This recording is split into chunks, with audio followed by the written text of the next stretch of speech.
Welcome to this week's installment of the 2-Minute Drill. We're here with Nichols football head coach Kevin Loney. The Bison are coming off a loss at Curry this weekend.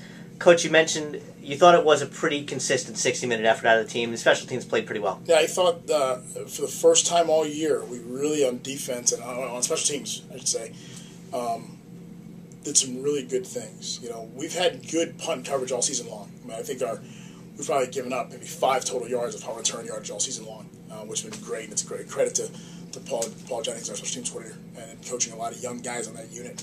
But I thought, you know, our kickoff return team did some really good things. You know, we actually almost broke 3 kicks, you know, except for, you know, one missed block here, one missed block there, and one guy who's got to get faster. You know, we would have had 3 big ones. You know, I thought our punt block team did a good job. I thought our punter did a good job. Myron had some great kicks. He actually killed 2 balls inside the 10-yard line, I believe. And so really, I thought for the first time all year, we use our kicking game to affect our field position in a positive manner. And hopefully we can kind of build on that. Like you said, Bison looking to carry that momentum into Saturday's game. They close the season with Western New England, a team that runs kind of a spread offense. Mm-hmm. What have you seen on tape from them? Western New England, they're typical. You know, I've known Keith for a long time. We actually played for the same coaches in college. So it's ironic that we're both running really very pro-style offenses in high school and college. We were pound the rock, very tight power offenses. But you know, watching their personnel, they're very athletic at the skill spots. You know, John Kraft's having a really good year. He started off slowly, but it's gotten better as the year's gone on, which is what you want to see and say, you know, you go in the right direction. They're very big and athletic up front on offense and on defense. You know, so we've got to work cut out for us. You know, being again a young group, some guys on, you know, our O-line guys are gonna have their hands full. You know, they got some really good D linemen who do some good things up front. And then, you know, in the secondary, our receivers have to really fight to get open and work because their secondary does a really good job. They're very aggressive. They do a good job getting at the football. So, you know, we'll have to go out there and stop the run on defense. You know, Kevin Cook's having a phenomenal year running the football for those guys.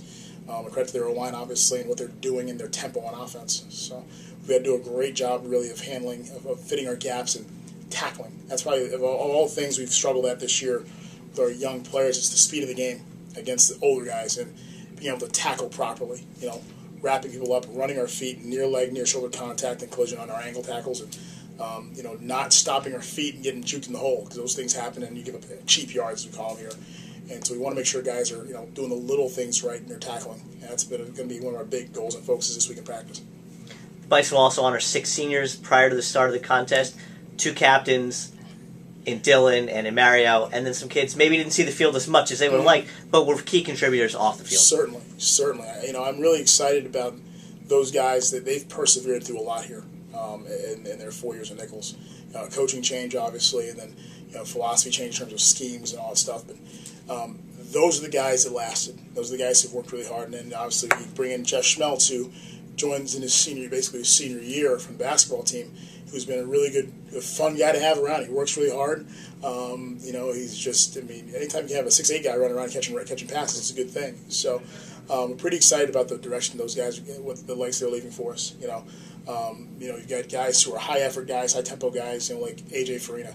You get a guy who hasn't seen the field much at all in Austin Turk, who is just I mean, if you could bottle what that guy has in terms of effort and intensity and love of the game and love of Nichols College, you could make a lot of money. And he's a phenomenal human being. He's done a really good job for us. So my hope is that we can give him a great memory to walk out of here with.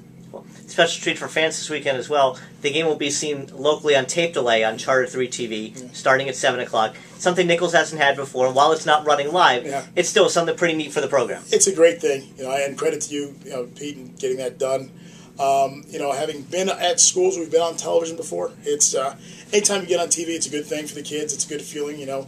If your parents can watch it, if you can go watch yourself at that night or whatever, it's a really good feeling. And it adds a little more to the excitement. You know, obviously, anytime we play Western New England, it's a big game.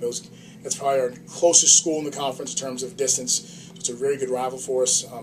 And I know that's how they treat it, and same deal for us. So it'll be a good experience for our guys. Cool. Once again, fans, kickoff is at noon at Vendetti Field. The tape delay begins at 7 o'clock on Charter 3 local for people in Worcester. And once again, you can follow the live sets and the audio on NicholsAthletics.com. Thanks, Coach Loney. Thank you.